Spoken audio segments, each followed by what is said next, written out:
Mateus capítulo 9, versículos de 1 a 8. Jesus cura um paralítico. E, entrando no barco, passou para o outro lado, e chegou à sua cidade. E eis que lhe trouxeram um paralítico, deitado numa cama.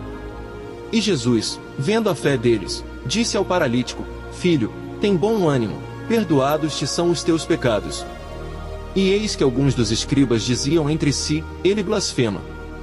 Mas Jesus, conhecendo os seus pensamentos, disse: Por que pensais mal em vossos corações? Pois, qual é mais fácil? Dizer: Perdoados te são os teus pecados, ou dizer: Levanta-te e anda? Ora, para que saibais que o Filho do Homem tem na terra autoridade para perdoar pecados, disse então ao paralítico: Levanta-te, toma a tua cama, e vai para a tua casa.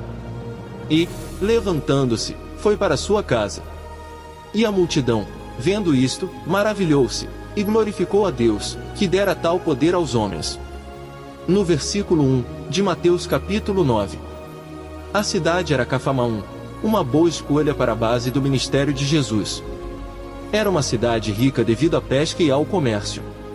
Ficava situada às margens do Mar da Galileia, em uma área densamente povoada. Em Cafarnaum estava alojada a guarnição romana que mantinha a paz na região. A cidade era uma mescla de culturas e povos, mas muito influenciada pelas maneiras, vestimentas, arquitetura e política greco-romana. No versículo 2, de Mateus capítulo 9. Entre as primeiras palavras que Jesus disse ao homem paralítico estavam as seguintes: Filho, perdoados te são os teus pecados. Então, Jesus libertou aquele homem. Precisamos ser cuidadosos para não nos concentrarmos mais no poder de Deus para curar as enfermidades físicas do que em seu poder de perdoar os pecados e curar a enfermidade espiritual. Jesus viu que mais do que a saúde física, o homem precisava de saúde espiritual. Esta é adquirida apenas pelo toque de Jesus. Tanto o corpo quanto o espírito do homem estavam paralisados. Ele não podia andar, mas a primeira preocupação de Jesus foi com o estado espiritual daquele paralítico que não o conhecia como Salvador e Senhor. Se Deus não operar cura em nós ou em quem amamos, precisamos lembrar-nos de que essa não é a única preocupação de Cristo. Todos nós seremos completamente curados no futuro reino de Cristo, mas é necessário que primeiro conheçamos Jesus. No versículo 3, de Mateus capítulo 9. Para os escribas, nesse contexto, Jesus blasfemou ao comparar-se a Deus, atribuindo a si a capacidade de perdoar pecados. Os líderes religiosos perceberam que Jesus estava reivindicando ser Deus. O que não entenderam é que ele é realmente Deus e tem autoridade para curar e para perdoar pecados. Nos versículos 5 e 6 de Mateus capítulo 9, é fácil dizer a alguém que seus pecados estão perdoados, porém é muito difícil reverter um caso de paralisia. Jesus provou seu poder divino para perdoar ao curar aquele homem. O milagre de Jesus demonstrou a veracidade de suas palavras. Ele tem poder tanto para perdoar como para curar. Falar é fácil, mas as nossas palavras não terão significado se não forem sustentadas por nossas ações. Podemos dizer que amamos a Deus e os nossos semelhantes, mas sem atitudes que demonstrem este amor, nossas palavras serão vazias e sem sentido. Suas atitudes sustentam aquilo que você diz? No versículo 9 de Mateus capítulo 9. Mateus era um judeu, designado pelos romanos para ser o cobrador de impostos daquela área. Ele cobrava impostos dos cidadãos e dos comerciantes que passavam pela cidade.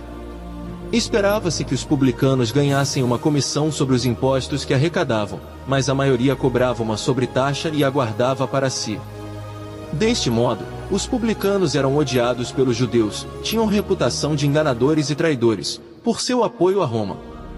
Quando Jesus chamou Mateus para ser um de seus discípulos, este se levantou e seguiu o Mestre, deixando uma carreira lucrativa. Quando Deus o chama para segui-lo e obedecer-lhe, você demonstra a mesma renúncia de Mateus? Às vezes, a decisão de seguir a Cristo exige provas difíceis e dolorosas. Como Mateus, devemos deixar para trás tudo aquilo que nos impede de seguir a Cristo. Nos versículos 10 e 13 de Mateus capítulo 9.